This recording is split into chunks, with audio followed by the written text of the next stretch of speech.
Gangster Lawrence Bishnoi के एक और कांड का खुलासा। बाबा सिद्दीकी की हत्या के बाद एक बड़े नेता की हत्या की हो रही थी तैयारी। इसके लिए झारखंड में शूटर कर रहे थे हथियार चलाने की प्रैक्टिस। बैकअप के लिए प्लान भी तैयार किया था गैंगस्टर लॉरेंस बिश्नोई ने।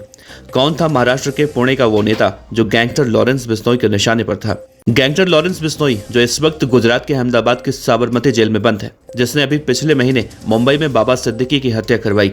उसके एक और खतरनाक प्लान का खुलासा मुंबई पुलिस ने किया है और कहा जा रहा है कि बाबा सिद्दीकी की हत्या के बाद एक और बड़ा नेता लॉरेंस गैंग के हाथों मारा जाने वाला था, जिसके लिए लॉरेंस बिश्नोई के शूटर झारखंड की वादियों में हथियार चलाने की ट्रेनिंग ले रहे थे। और इस कांड को अंजाम देने के बाद लॉरेंस बिश्नोई बड़े जश्न की तैयारी कर रहा था। कौन था वो नेता जो बाबा सिद्दीकी की हत्या के बाद गैंगस्टर लॉरेंस बिश्नोई के निशाने पर था, और कैसे पुलिस ने लॉरेंस बिश्नोई के प्लान बी का खुलासा किया? कहा जाता है कि जेल में बंद गैंगस्टर लॉरेंस बिश्नोई जब जेल में मौन व्रत धारण कर ले तो कोई बड़ा कांड करता है। सिद्धू मूसेवाला से लेकर बाबा सिद्दीकी की हत्या के वक्त तक ऐसा ही देखने को मिला।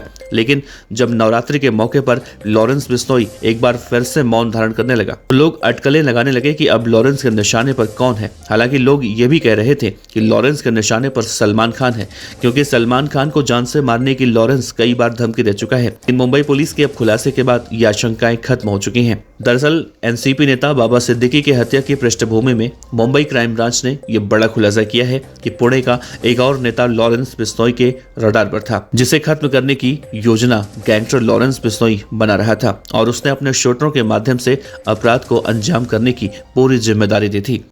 मुंबई क्राइम ब्रांच के एक वरिष्ठ अधिकारी से मिली जानकारी के मुताबिक मुंबई क्राइम ब्रांच की जांच में मालूम चला है कि बाबा सिद्दीकी की हत्या के बाद पुणे का वो बड़ा नेता बिश्नोई के रडार पर था। जानकारी के मुताबिक ये मामला उस वक्त सामने आया था जब मुंबई क्राइम ब्रांच ने एक पिस्तौल बरामद किए थे, जिसका इस्तेमाल अपराध को अंजाम देने के लिए किया जाना था। क्राइम ब्रांच ने नेता के नाम का खुलासा नहीं किया है। बिश्नोई गैंग की इस योजना का खुलासा होने के बाद क्राइम ब्रांच ने पुणे पुलिस के साथ इनपुट और सूचनाएं साझा कर दी है। वरिष्ठ पुलिस अधिकारी के मुताबिक पुलिस इस बात की जाँच कर रही है कि इस मामले में आरोपियों ने रेकी की थी या नहीं। मुंबई क्राइम ब्रांच ने शुक्रवार को बाबा सिद्दीकी की हत्या के मामले में गौरव विलास नाम के युवक के शूटर को गिरफ्तार किया है।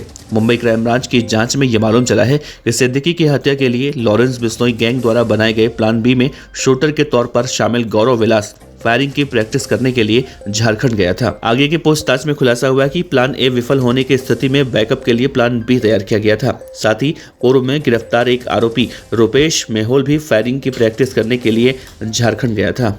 आगे की पूछताछ में यह भी मालूम चला है कि हत्या के मास्टरमाइंड शुभम लोनकर ने 28 जुलाई को मोहोल और दोनों को जरूरी हथियारों के साथ प्रैक्टिस करने के लिए भेजा था। मुंबई क्राइम ब्रांच के मुताबिक दोनों 29 जुलाई को झारखंड से पुणे आ गए, जिसके बाद फिर से शुभम लोनकर के संपर्क में आए। मुंबई क्राइम ब्रांच के अधिकारी झारखंड में उस सटीक जगह का पता लगाने की कोशिश कर रहे हैं जहां लॉरेंस बिश्नोई गैंग के शूटर हथियार चलाने की प्रैक्टिस कर रहे थे।